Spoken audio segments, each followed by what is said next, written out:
What's going on, everybody? Welcome back to the channel. You already know the drill. Like, comment, subscribe to stay updated with everything that's happening on this channel. Guys, welcome back to another episode of Brownie Points. This is the show where we highlight individuals who have taken creative pursuits throughout their life and somehow avoided the typical routes of being a doctor, engineer, and lawyer. But guys, this guest is actually someone I made an exception for because he is using social media in order to pursue education, and he's actually in fact going into the medical field. So this is going to be a really interesting episode. I think for anyone who's interested in social media growth, interested in education and things like that, I think this would be the perfect guy for you. He has amassed a following of over 100,000 followers on TikTok and 10,000 on Instagram. This guy is a machine when it comes to social media. Guys, it's none other than my boy Nikhil Desai. Nikhil, bro, how are you, bro? Doing well, man. Thank you for having me on. Of course, man. Sachin was one of the first accounts I found when I first started TikTok. For real? Oh, no way. Yeah, man. You're like one of the first people I followed, and I just loved your content. Dude, so oh my gosh, I sick that we've been able to do this. Dude, yeah. Oh my gosh, yeah. I'm so glad that we're able to do this, man. Thank you for taking the time out of your day to do this, man. I really appreciate it. For sure. Dude, I just kind of want to, for those of you who don't, know who Nikhil is, if you want to just, intro yourself, kind of just give a rundown of, who you are, your background and everything, that'd be great. Yeah, so my name's Nikhil. I'm from Wisconsin, but I go to school in Ohio. I go to Ohio State University. I'm a third year, and like Sachin said, I'm on the pre-med track right now. Mm-hmm. I actually just made the decision to do a gap year because the social media stuff has been a lot more than I thought it ever would turn into. And I've been getting a lot of really cool opportunities. And I feel like, and this is something we can get into later, when you have a really cool opportunity in the short term, it's really important to take it and not just go on the path that people say you should go on. So I've decided to actually take a gap year, forego medical school for 1 year, just to pursue this and then just to have a break.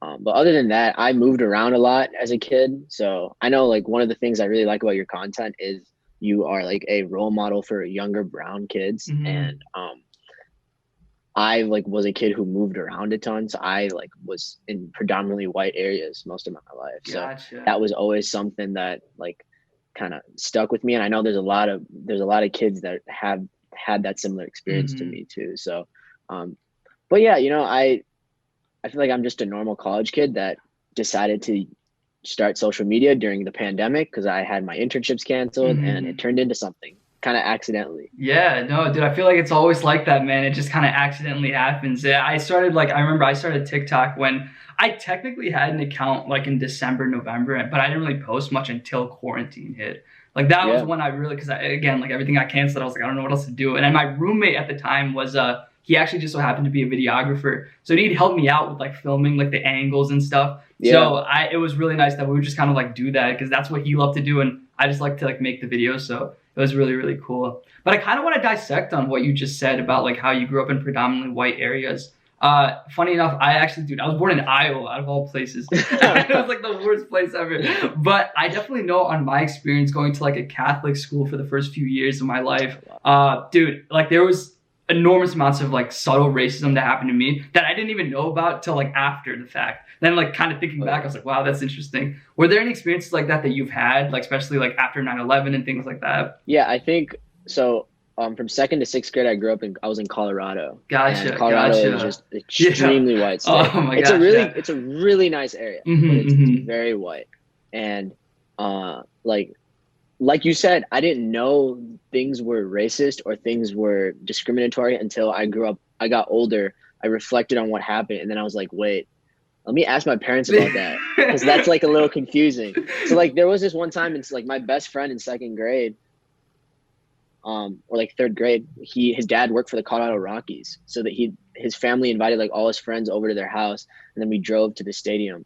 And I remember that whole day, his parents were just yelling at me. Really? They'd just say all this random stuff, and it was derogatory. Oh and no! Basically, it was pretty bad. And then the next day, he had a sister that was the same age as my sister. Yeah. They played basketball together. They didn't know we were related, and then they took her off of the basketball team. Bro, so what? That's it was insane. just some crazy. It was just some crazy, weird experience. Some really weird people. And what's the worst part of it is the little kid had no idea what was going on. Yeah. He would always be dude, when are we gonna hang out?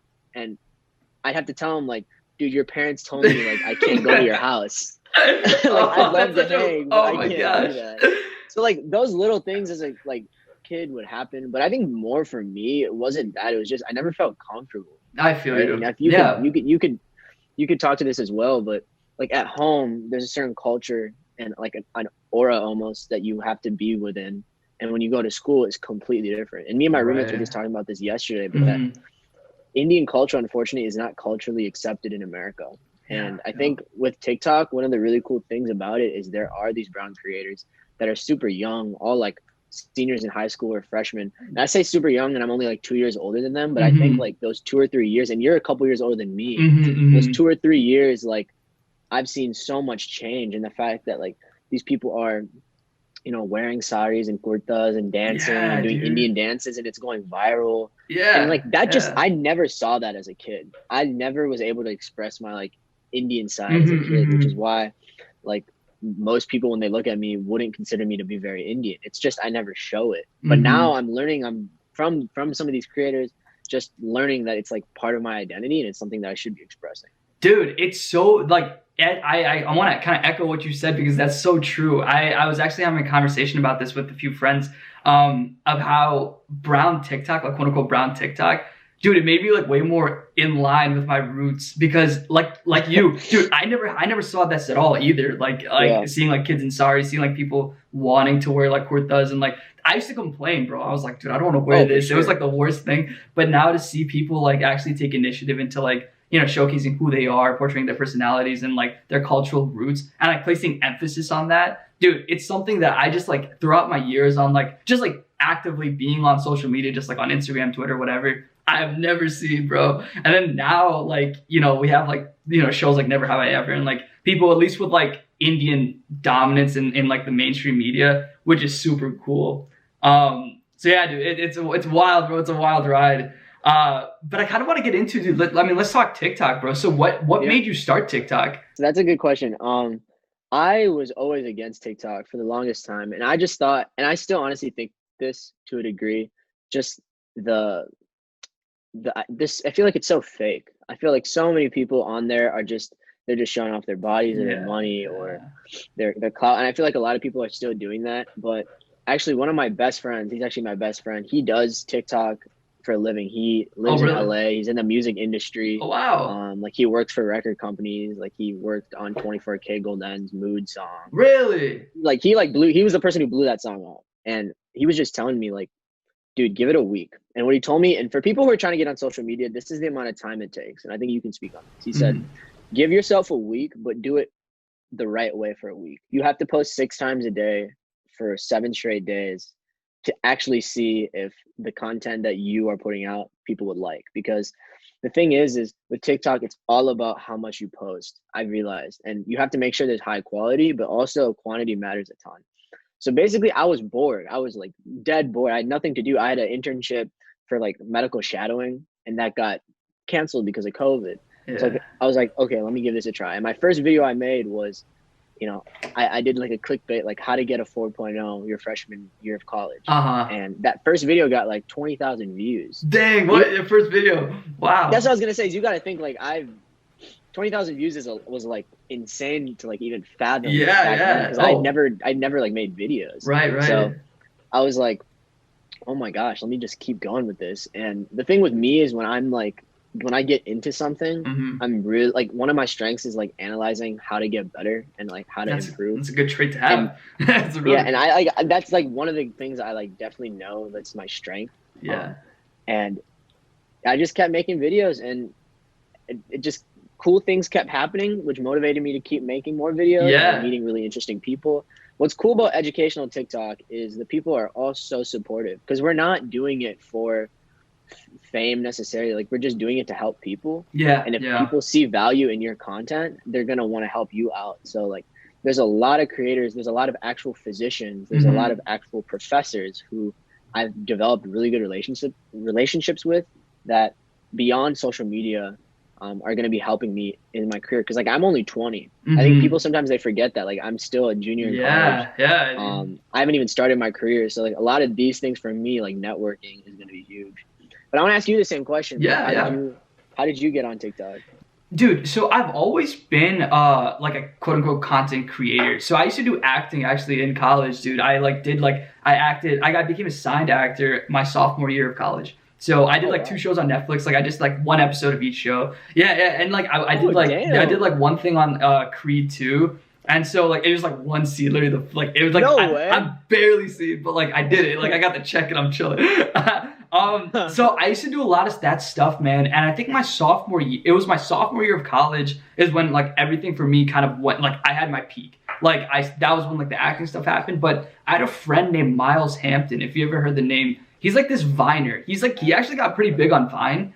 Yeah. And he went to my school, and I didn't even know he did Vine, but I met him on a student film set. Like we were both in the same student film, and he was like, "Yeah, dude, like I like vibe with your personality. Like let's make videos and stuff." So we started making like skits, like similar to what you see on like my TikTok, but like not brown skits, but just like other skits, just like funny scenarios. And it picked up pretty well actually throughout college. But then I stopped it because school just kind of got like difficult. You know, obviously junior year in like college, Yeah. especially pre-med, it picks up quick. So it was like it was Yeah. picking up. So I kind of stopped it. But then quarantine happened, man. It kind of just made me realize that my roommate and I, we were doing daily podcasts in our Oh wow. he called it the quarantine cast, and like it was kind of like his endeavor. I was just kind of like the spokesperson in it. But like it made me realize I'm like, dude, I really want to get back to my creative roots. And I was like, let me just like try TikTok, and it's like another avenue to pursue creativity. And dude, I started posting just like random videos, and then I posted one Indian skit, and it just like exploded. And I think that's what kind of snowballed the like me kind of getting into that TikTok world. Um, And I know you're here to ask me questions, for but I'm sure, interested dude. in No, you as hey, well. dude, So I'm go gonna for ask it, man. you. Ask me I'm, whatever works, I'm gonna man. ask you some questions. Like, do Sure. you ever feel limited because your content is specifically for brown, like because you blew up for like with the brown audience? Because I know for me, like sometimes I want to show some sides of my personality, Yeah, but I have to yeah. remember like the purpose behind my account. So and there is that conflict. So do you feel Yeah, that? dude, 100% without a doubt, man. Like it sucks because I I do feel that, and I for the longest time I actually wanted to leave brown TikTok completely and just to explore my own like realms, dude. Because sometimes, dude, some people on brown TikTok, I'm just like, dude, like I'm not with them, and so I don't know, man. Like I definitely feel limited in terms of creativity. I think eventually I'm going to start moving over, and I have like been posting like videos that are completely like not related to my content, just like duets or like random stuff, just to kind of like pick like pinpoint, see which one like does well, see like what I want to do, and see like if it's actually being reciprocated well. But I think yeah, dude, it is. I do feel really limited. I think that's the one thing about TikTok where it's like, dude, like your videos get pushed to that audience, you know, once you start getting when building into that niche. Like, so even if I post like a completely non-Indian skit, like it will just get pushed to Indians, and so like they'll be like, what the heck? I gotta relate to this at all. And so it's Yeah. really tough to break through, man. I 100% agree. I'm so deep into it.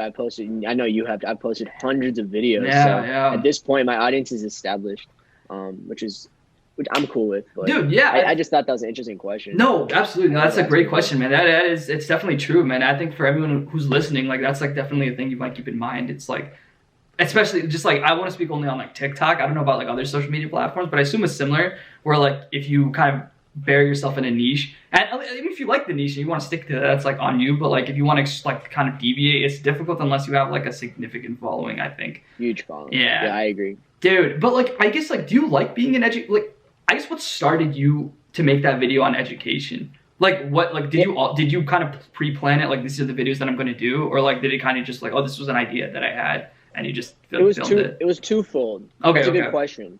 The first part is I've always been interested in teaching, Okay. and Okay, I that's dope. That's also really have cool. always, yeah, I've always recognized that there is this gap in the education, like there's this gap in the education that different groups of people get, right? So like Okay. I've been blessed to Yeah. go to like a really good public high school with really great resources, but there's a ton of students out there, and also have parents who graduated college. There's a ton of students that don't have good resources at their school. Their parents didn't graduate college, right? And now they're applying to college. They're an intelligent person, but they have no idea what to do, or they're really smart, but they can't afford college, right? Mm-hmm. So Mm-hmm. that's always been something I've been interested in the back of my head. And the thing with me is I feel like the way that we attack these problems is way too old school. Like the students I hear you. that are Yeah. getting content. They're not getting it from TV or commercials or things like that. They're getting it from TikTok and Instagram and Snapchat. Mm-hmm. So that got the wheels turning. But the first thing is I didn't start making just educational videos. Like I was making skits, I was making funny videos on like my personal burner account that nobody knows about. Oh, no way. and none of those videos did well. Okay. Those videos didn't do well. So my friend told me, he's like, all right, these aren't doing well. You got to think of something else. Like my friend who's like out in LA. Yeah, yeah. And I thought about it, and this is what I say to everybody who's interested in branding themselves. Every single person, I truly believe every single person in this world has something interesting and unique about themselves that they can sell to other people. Mm-hmm. It's just a matter of you finding it and then not being afraid to express it, right? Yeah, I always felt like the videos I was making in the beginning were like super cringy. Like I was just not proud of them. Mm-hmm. And until I had the confidence to like own it and be like, this is I'm actually helping people. Why do I not feel proud of this?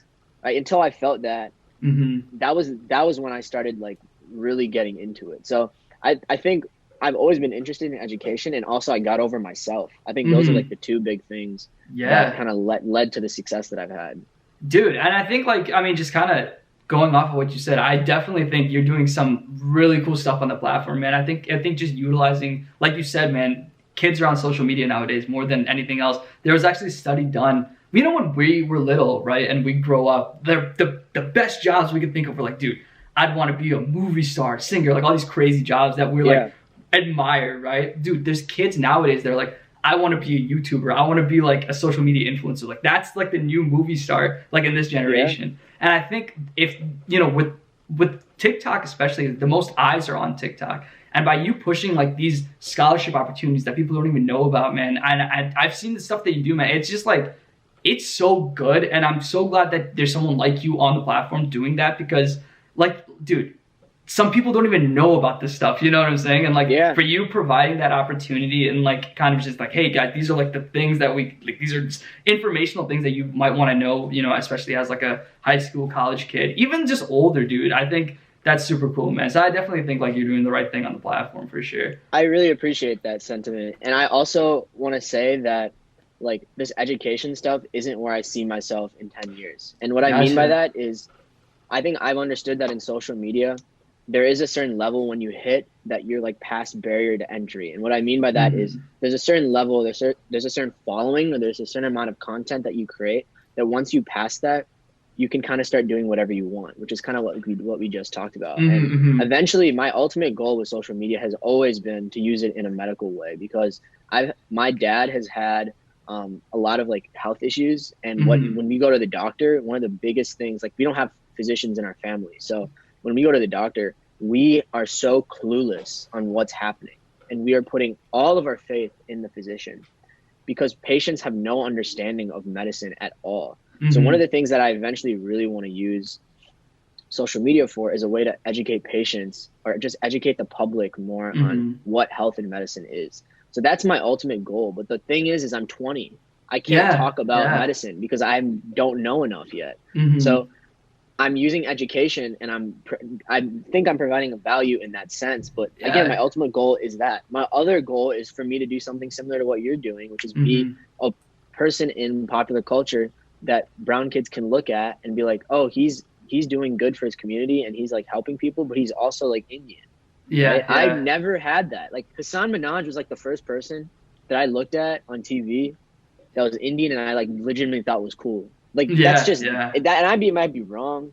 Like that's just it is my experience. No, for sure, And that's crazy to think. It that is like crazy. It was like 15 or 16 the first time I thought some like Indian person on, because for the longest time our representation was Baljeet or I mean, true. You're right though. Yeah, the guy on Big Bang Theory. Like just like people who have like stereotypical Indian accents who are smart aren't cool, right? So like I think that's another thing that I'm like eventually trying to do over time. But like that's the thing, is like you have visions and goals, and you have to do them step by step. Yeah, absolutely, man. But I think you're on the right track, man. Just like kind of envisioning it is the first step. And I think I know obviously you have such a firm understanding of how social media works, and so I have no doubts that you will end up getting to where you want to be, man, with the content that you produce. And just know that like also, dude, like you are 20, but it's like for a 20-year-old kid, man, like you know so much and you're so insightful in these different things. And so I think I don't think you should sell yourself short in the fact that you're just 20. Like you definitely have a lot to offer, man. And I'm sure like you have a lot of medical knowledge to offer as well. I mean, I feel like it's one of those things where like, as soon as you learn it, just like spread it type thing. So you're doing great, man. I have no doubts with that. But I kind of want to pick at what you said about like medicine, man. I kind of want to talk about where your interest stemmed in from you being a doctor. Like, was that always kind of like something you wanted to do? Did you like low key kind of get nudged in that direction, or like what was that sort of situation like? Yeah, I have always wanted to be a physician. So when I Gotcha, was a gotcha. kid, like I'm super into sports. Like I played baseball my whole life. I Mm-hmm, ran mm-hmm. track and cross country, and I'm like a huge basketball fan. So like Nice, when I was nice. a kid until like fifth grade, all I wanted to do was be like an MLB player. Yeah, Um, yeah. and then my parents, and the reason why is like in every school project, all I would do is like a sports related project. So my mom was getting mad, obviously, and she was like, she told my teacher to not let me pick a sports project, right? She said the Really? kid only like does sports projects. He's intelligent, like he likes doing other things, but he's not Yeah, like doing something that um that's she was being honest. Like he's not doing something that's realistic. So yeah. the teacher listened, and I ended up picking a project on heart surgery. Oh wow. I had no like interest, honestly. I just thought it was cool. So I Yeah, picked yeah. it. And after the moment after that I did that project, I fell in love with like anatomy. To the point where like I was that kid in middle school that was like reading books about like the human body on my own. Like this wasn't parents. My parents have never forced me Yeah, to be a yeah. physician. They motivate me to do things that they know I enjoy. Now that I they know I see. enjoy medicine, they want me to stay on that track, and they don't want me to get caught by different pressures and different things because they know that Gotcha. inherently I'm very interested in becoming a physician. But they never pushed me into it, which I'm very blessed for. Hmm. But yeah, I've like always wanted to be a doctor. I know you're Yeah. pre-med too, so like what's your Yeah, dude. No, it's funny because like I actually have a very similar story to you. So I talked about like how I was born in Iowa. So from Iowa, I actually moved to Amsterdam, like in the Netherlands. I lived there for like 3.5, 4 years, and then I moved to Michigan, where I'm at right now. But when I moved to Michigan, man, I realized that from the schooling system in Europe, I don't want to say specifically in Amsterdam, I don't know about all of Europe, dude, creativity and academics were on the same playing field. So like it would be weird if like you were in school and you did not take an art class and you did not like do anything creative. Like you're like, oh, like that's kind of strange. Whereas here, it's like, oh, like it's kind of normal to not take an art class. Like why would someone be in a pottery class? Like it'd be like, okay, like if someone comes to you and they're like, I'm an art major, naturally we're just like, oh, like that's interesting. Like it's different, right, than the yeah. typical people. So when I moved from Amsterdam to Michigan, and I saw everyone kind of like grinding at school, and that was something that I never had in Amsterdam. And so I was like, dude, I need to do something to like release my stress because I'm gonna blow up. Like I was just like, this was off the bat. I moved to like, I was like culture shocked as hell, and then also like everyone's just going ham with school and like already studying for like the SATs because like there's a program you could get into if you take the SAT when you're in middle school. And I'm like, dude, what? And so yeah, it's called ATIP. It was like this whole Oh thing, my God. and so it's crazy. And I started going to the gym with my parents. They live like the gym is like right around the corner. Um, and dude, I just fell in love like with going to the gym. I enjoyed it so much. I played so many sports. I got into like wrestling in college. I played or high school. I played football, golfed, you name it, dude. Basketball, like literally all the time with my friends. And I just had such a fascination for like how muscles work and like how your body metabolizes food. And that springboarded into my interest in medicine because I was like, dude, like this is really, really cool stuff. Like I was just so fascinated by it. It was just like something that I wanted to dive into. I actually became a certified personal trainer because of it. So I Oh was doing wow. personal training through college. And dude, it was just something that till this day I really love. So that was like the ultimate. I was like, dude, this is so cool. And so like that's kind of what kind of drove that interest in me. Dude, that's awesome. And I think like that natural inclination towards medicine is how it's supposed to be.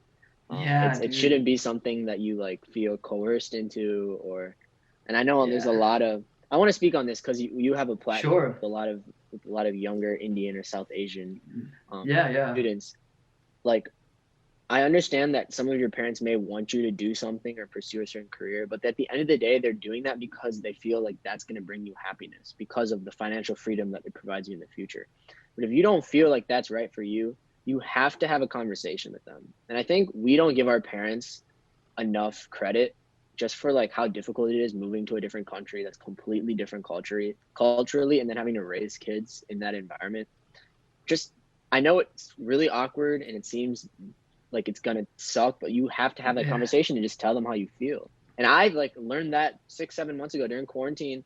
I was having really awkward conversations with my parents because I I just felt like it was the perfect opportunity to like get closer with my family. And Hmm. I'm like literally my mom and my dad like are two of the closest people in my life now. And it's because I That's had those nice, man. conversations. Yeah, yeah. No, dude, that's very nice. I think that's great advice, man. I think having those conversations is super important for sure because dude, I've seen it, and I'm sure you have too. Like, I don't know, like if you've like shadowed doctors or anything like that, but dude, a lot of the time, man, I think throughout just my college career, I've seen people burn out quick, and like the people that are not in it for the right reasons or they're just not interested in it at all. Like Yeah. you can tell, like they quickly and fast they'll just dissipate into something else. And I think it's better to have that conversation when you're early. That way you have like more of like a, I guess you have more experience of like figuring out what you want to do as opposed to being stuck in the middle for so long. And then at like the end of college, be like, oh, okay, you know what? Like, I don't want to do this. And then just kind of like have to restart, you know? Oh So I yeah. definitely agree with you, man, in terms of like, having that conversation early for sure. For sure. Medicine is such a long process. I think you don't Yeah. realize it till you start it, and it's not a cakewalk. There's so many better ways to make money. If money is your goal, Mm-hmm. there's so many easier ways to make Yeah, money. Don't do it for the definitely, money. You got to definitely. do it for the passion of the craft. Absolutely, man. Absolutely. And I'm really glad that you're like super passionate into what you do, man. I think that's like the main thing. So I guess, dude, like if you were to give a piece of advice to anyone who's watching, I know you've sort of kind of gave a lot of advice throughout this entire thing. But say like there's a kid out there that like doesn't really know what they want to do, and they're just like kind of in this weird situation of like maybe medicine, like my parents are pushing me in this direction, but I don't really know. What advice would you give someone watching like throughout your experience thus far as a junior?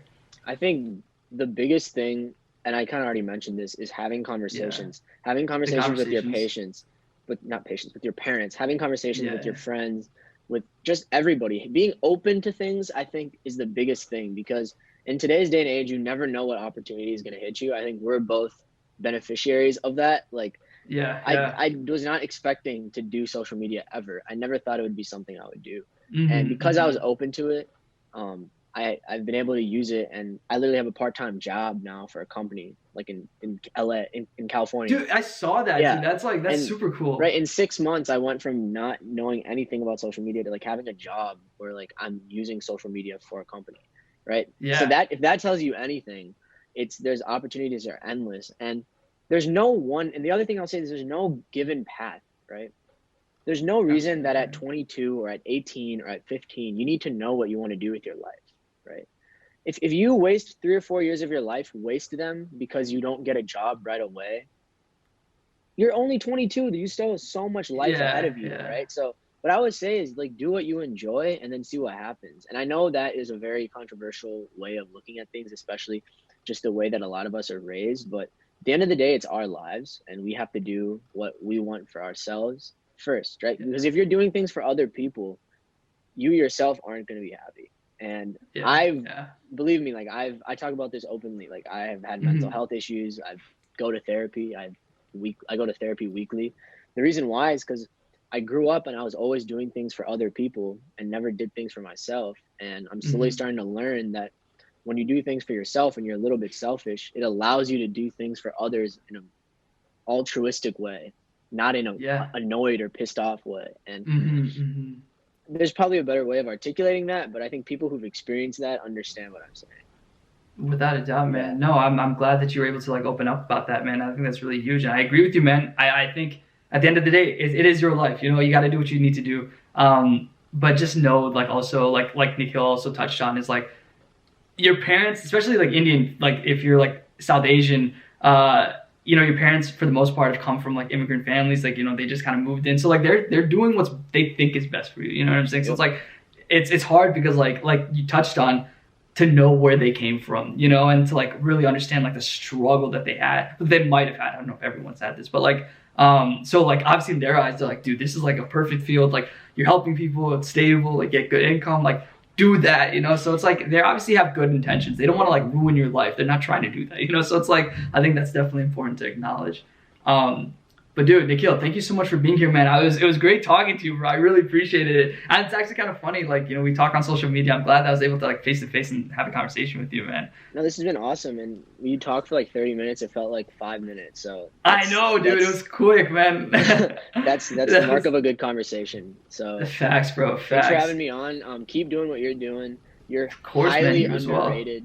Well. Dude, I say that on every one of your lives or videos. Your content's amazing. You're a genuinely good person, and you're super talented I appreciate too. You, so man. Dude, just keep grinding. Likewise, man. You'll be in the 100K club very soon.